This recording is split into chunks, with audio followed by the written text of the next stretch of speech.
Hello, Mountain East Conference football fans, and welcome to the 2022 Mountain East Conference Media Day live on mountaineast.tv. Prior to getting underway this morning, I'd like to talk about our format today.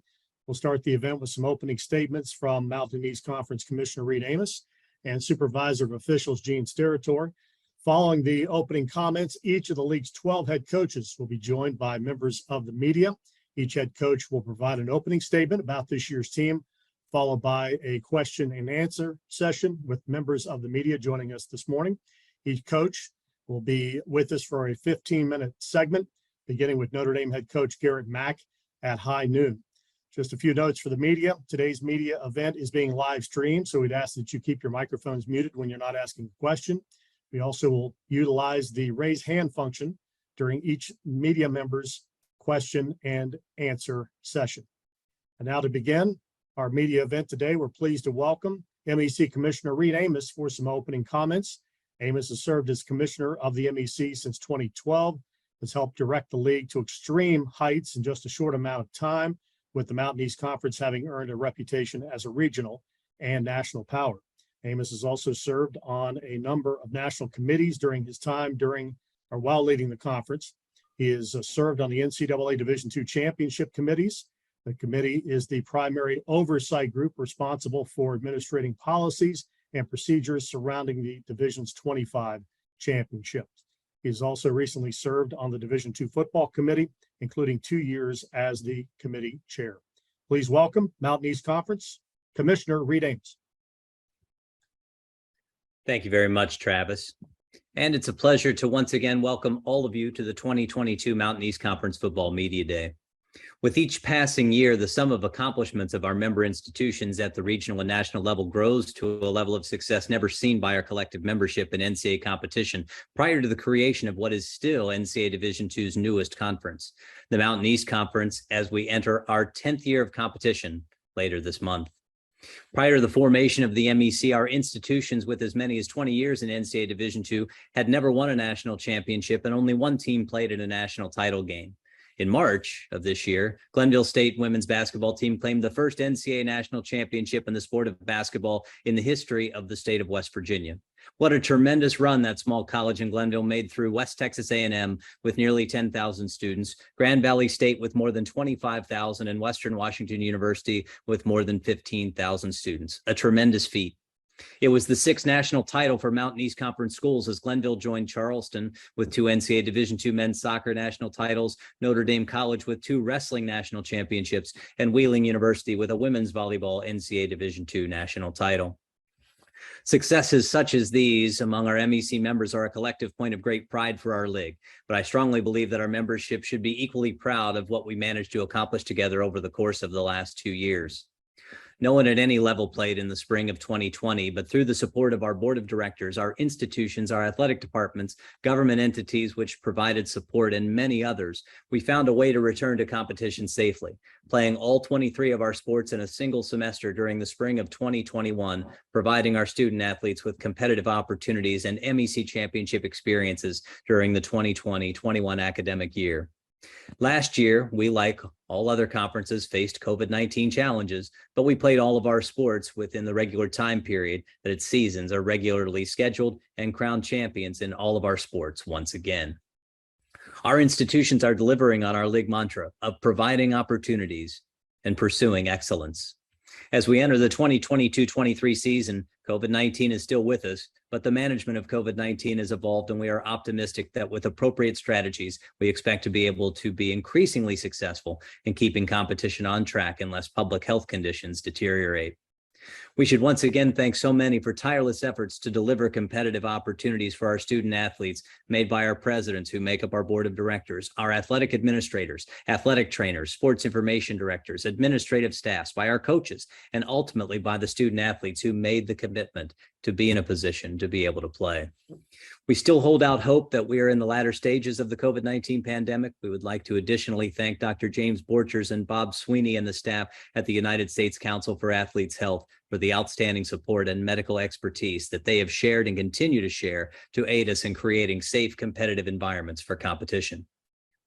I again am proud to say that in my estimation, no conference has met the challenge of finding a way to safely allow our student athletes to compete during the pandemic. And we will continue to pursue providing every opportunity to allow student athletes to compete in an appropriately safe fashion.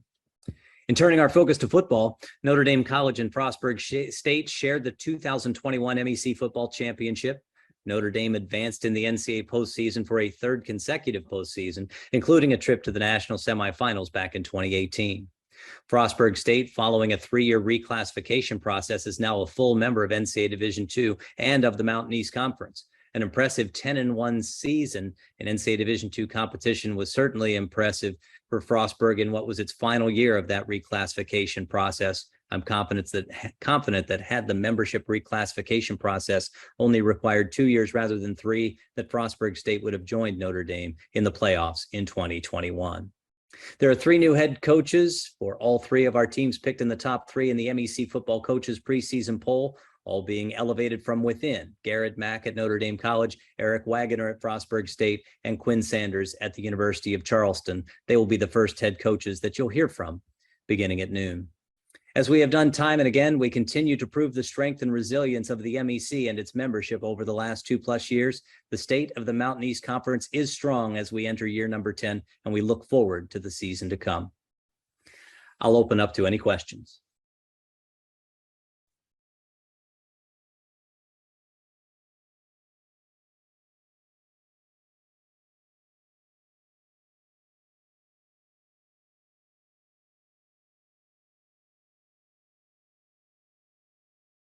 Thank you all.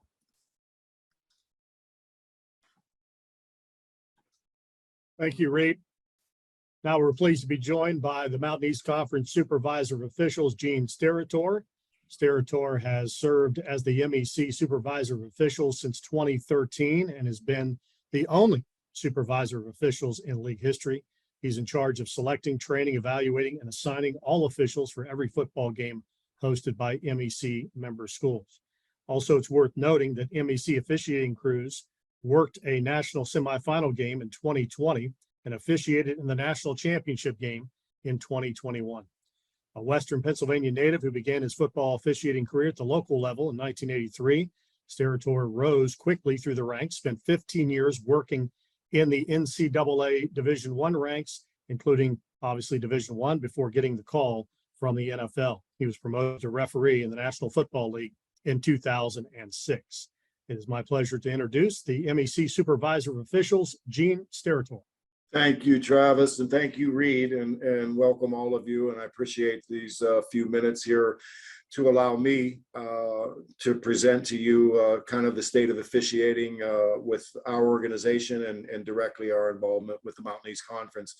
As Reid so eloquently just alluded to, the strength of the Mountain East, the respect of the Mountain East Conference nationally is not something that should be taken lightly. And through the hard work and diligence of the commissioner and all of the participating schools and all of their administrators, its respect nationally is well deserved. And we're very fortunate as an officiating association to be a part of that.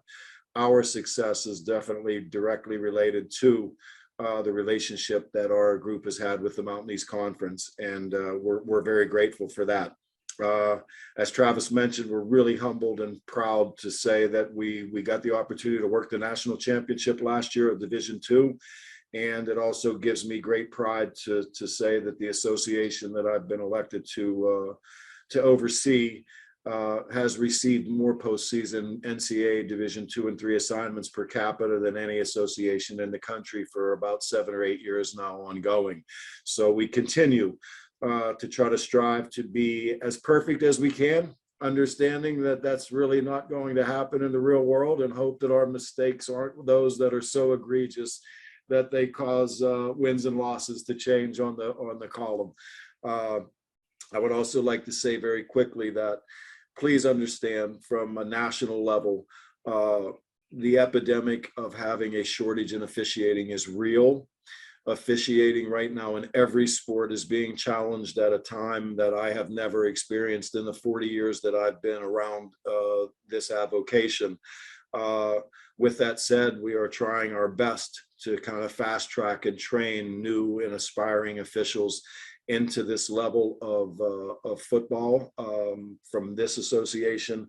But that is a very, very tall task right now. So although we don't expect a crowd of supporters for the officiating team when they enter the field on any given Saturday or Thursday evening in the Mountain East, we hope that your appreciation from the media side and from a lover of the game, which we all are, is appropriate to what these young men and women are attempting to do and understanding the magnitude and importance of their role in every contest. So again, I thank you for the time. I'm open for any questions that any of you may have as it relates to officiating, and I'll allow that to happen right now if appropriate. Gene, from the, I know the officiating shortage has really started to hit the youth levels, even up through middle school, high school, somewhat in some states. Do you guys on a collegiate level, how far behind the curve are you? When do you expect, or do you expect that to have an impact on the college level? Well, to be honest, Travis, you hit the nail on the head. I've traveled nationally here for the last 2 years, trying to recruit through PSAs and really face-to-face meetings as often as I possibly can with existing athletes at the college level and the high school level, and explaining to them that when you are an official, you basically are going through the same processes that athletes do. You're juggling multiple things. You are dealing with your personal lives, your jobs, all of those types of elements that applied when you were an athlete, maybe unbeknownst to you if you were a young man or woman at that time and didn't realize all of these little other things that you do to be successful on game day.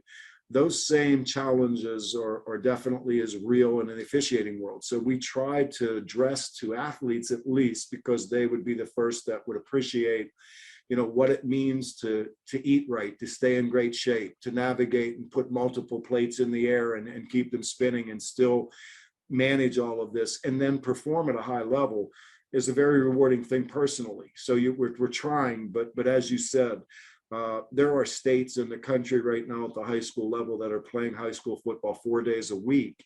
And they're playing 4 days a week because there are not enough officials at the varsity level. So naturally, the youth sports, unfortunately, some of the unfortunate situations we see on social media platforms with officials and how they're treated has caused a very, very big shortage. It's already here through the COVID pandemic and the peak of it. The NCAA lost over 20% of its officiating base. Those individuals did not return as this pandemic started to kind of lessen in its severity.